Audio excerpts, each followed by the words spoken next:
Hi sir, నమస్తే. ఇవాళ పవన్ కళ్యాణ్ గారు ఒంటి మన కొండగట్టుకు వచ్చారు ఆంజనేయ స్వామికి. టీటీడీ విరాళం కింద 34 కోట్లు ఇప్పించారు. అది ఎంత మట్టికి న్యాయం అని ఆంధ్ర వాళ్ళు కొద్దిగా బాధపడుతున్నారు. దాని గురించి మీరేమంటారు? నేను నా వరకు ప్రకారం చేస్తే న్యాయమే అనుకుంటున్నానండి. ఎందుకంటే హనుమంతుడి మీద ఆయనకి చాలా భక్తి ఉంది. కొన్ని సందర్భాల్లో కొన్ని ప్రమాదాల్లో హనుమంతుడే నన్ను కాపాడాడు అన్నట్టుగా ఆయన చాలా సందర్భాల్లో చెప్పారు. వారి కులదైవం కూడా కరెక్టే, హనుమంతుడు మాట్లాడేది కరెక్టే. అతను సొమ్ము రైతులకు ఇచ్చాడు, ఎవరెవరికి ఇచ్చాడు. అవునండి, కిడ్నీ బాధితులకు ఇచ్చాడు. అవునండి, అది చాలా సంతోషం. కానీ ఒక టీటీడీకి సంబంధించిన డబ్బు తెలంగాణలో ఒక గుడికే పరిమితం చేసి ఎంత అభిమానం ఉండొచ్చు, అభిమానం ఇవ్వచ్చు. ఒక గుడికే ఇవ్వటం అది కరెక్టా? అయితే ఒకటండి, ఒక గుడికి ఇవ్వటం అనేది అంటే మొదలైంది ఒక గుడితో. అలా కాదు, ఒక్కసారే 10 మందికి ఇచ్చాడు అనుకో, అసలు ఈ ప్రెస్ మీటే ఉండదండి. కానీ తర్వాత అయినా ఉంటుందని నేను అనుకుంటున్నాను. మిగిలిన గుళ్ళకి కూడా ఇది ఎలాగంటున్నానంటే అండి, ఇప్పుడు పవన్ కళ్యాణ్ గారు 34 కోట్లు లేదా 33 కోట్లు ఇవ్వటం అనేది ఆయన వ్యక్తిగతం అనుకోవడానికి మనకు లేదు.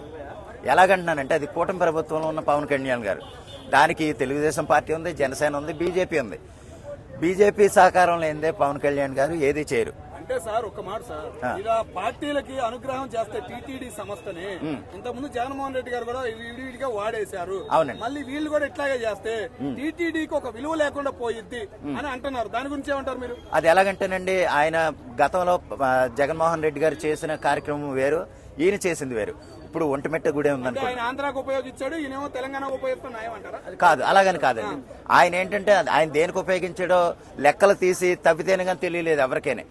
అంటే అంత దారుణంగా తగలేస్తాడు ఆయన. ఈ జగన్ లేదా మన చంద్రబాబు నాయుడు గారు లేదా పవన్ కళ్యాణ్ గారి విషయం వస్తే ఒక గుడి అభివృద్ధి కోసం వాడారు. ఒకవేళ ఏంటంటే ఆయనకి నమ్మకం కలిగి, ఆ హనుమంతుడి మీద నమ్మకం కలిగి ఆ గుడికి ఇచ్చారు. మిగిలిన గుళ్ళకి కూడా ఇవ్వచ్చు కదా, వివాదాలు లేకపోను కదా అని అంటారు కొంతమంది.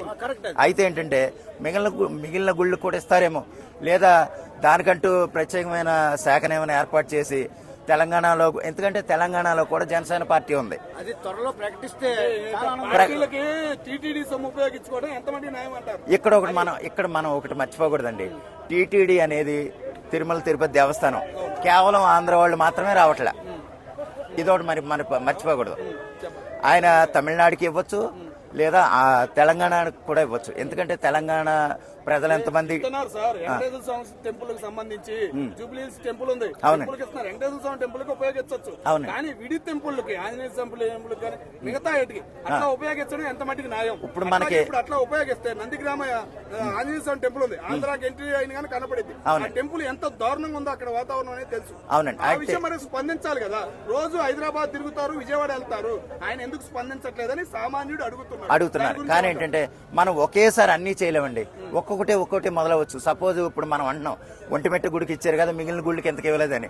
మిగిలిన గుళ్ళ విషయం కూడా ఈ వాదనలో ఆయన దగ్గరికి చేరతాయి. కరెక్టే కదా, నేను ఒక్క గుడికి ఇచ్చాను కదా, మిగిలిన గుళ్ళ సంగతి కూడా, అభివృద్ధి సంగతి మనం చూద్దాం అని అనుకుని ఉండొచ్చు కదా. తర్వాత ఆయన చేస్తారు. ఒక్క గుడికే పరిమితం అయిపోతారని మాత్రం నేను అనుకోవట్లే. స్పందిస్తారు, ఖచ్చితంగా స్పందిస్తారని నా ఉద్దేశం. ఆరంభం అండి. ఆరంభం ఎలాగంటే మనం దేవాలయాలను మనం కాపాడుకోవాలండి. ఎందుకంటే కొన్ని మనం చాలా గుళ్ళు ఉన్నాయి. ఇప్పుడు తిరుపతి తిరుమల దేవస్థానం అంత ప్రసిద్ధి పొందడానికి కారణం ఏంటంటే అక్కడ వస్తువులే కారణం. మనకి వెళ్ళగానే ఏదైనా పాలు, పిల్లలకు పాలు, లేకపోతే ఒక సాంబార్ రైస్ కింద, లేకపోతే మధ్యాహ్న భోజనం, ఇలాగ అన్ని వస్తువులు అన్ని చోట్ల ఉన్నాయి కాబట్టి మనకు అంత ప్రసిద్ధి చెందింది. అలాగే ఒంటిమిట్ట రామాలయం, ఇలాగ చాలా గుళ్ళు కూడా అలాగ వస్తువులు కల్పిస్తే కనుక అన్ని దేవాలయాలు అభివృద్ధి చెందుతాయి అన్నది నా ఉద్దేశం. ఏదైనా సరే వస్తువులే మెయిన్ అండి. గుడి అభివృద్ధి చెందాలంటే ఇప్పుడు సపోజ్ అక్కడ ఒక గుడికి దర్శనానికి వెళ్ళాం, తాగడానికి మంచినీళ్ళు లేకపోతే ఆడు మళ్ళీ రాడు, ఎంత దేవుడి గుడి అయినా సరే. లేదా ఒకవేళ అన్ని వస్తువులు ఉన్నాయనుకోండి, ఆ రోజు ఉండటానికి ట్రై చేస్తారు.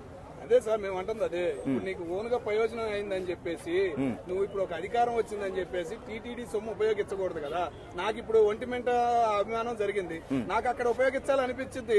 నేను వెళ్ళి ఒక సామాన్యుడిగా టీటీడీ సొమ్ము తీసుకొచ్చి అక్కడ ఉపయోగించలేను కదా. అది నేను అంటుంది. మీరు ఎమ్మెల్యేగా ఉన్నప్పుడు అలా చేయకూడదు కదా. మళ్ళీ పక్క రాష్ట్రానికి చేశారు, ఇది ఎంత మట్టికి న్యాయం అని అడుగుతున్నాడు సామాన్యుడు. కరెక్టేనండి. ప్రభుత్వం పరంగా అది కూటమి ప్రభుత్వం ఆంధ్రప్రదేశ్ వరకే. కానీ ఆయన చేసింది తెలంగాణ దేవాలయానికి ఇచ్చాడు. ఓన్ డబ్బులు ఇవ్వలేదు. కానీ నేను ఎంత మట్టుకు న్యాయం అంటే తెలంగాణలో చాలా మంది ప్రజలు కూడా తిరుమల తిరుపతి దేవస్థానానికి వెళ్తూ ఉంటారు. మరి అది తిరుమల తిరుపతి దేవస్థానం తరపున చేసామంటే ఎంతో సంతోషిస్తారు అనేది నా ఉద్దేశం. ఎందుకంటే దేవస్థానం తరపున డబ్బులు ఇచ్చాడు. చూసా మన ఆంధ్ర వాళ్ళకే కాదు, తెలంగాణ ప్రజల్ని, తెలంగాణ గుళ్ళని కూడా దేవస్థానం, తిరుమల తిరుపతి దేవస్థానం పట్టించుకుంటుంది. చాలా మంచి పని. ఇంకా మనం తిరుపతి కూడా వెళ్దాం అన్న మంచి అభిప్రాయం తెలంగాణ ప్రజలకు కూడా ఎక్కువ కలగొచ్చని నా ఉద్దేశం. అదే.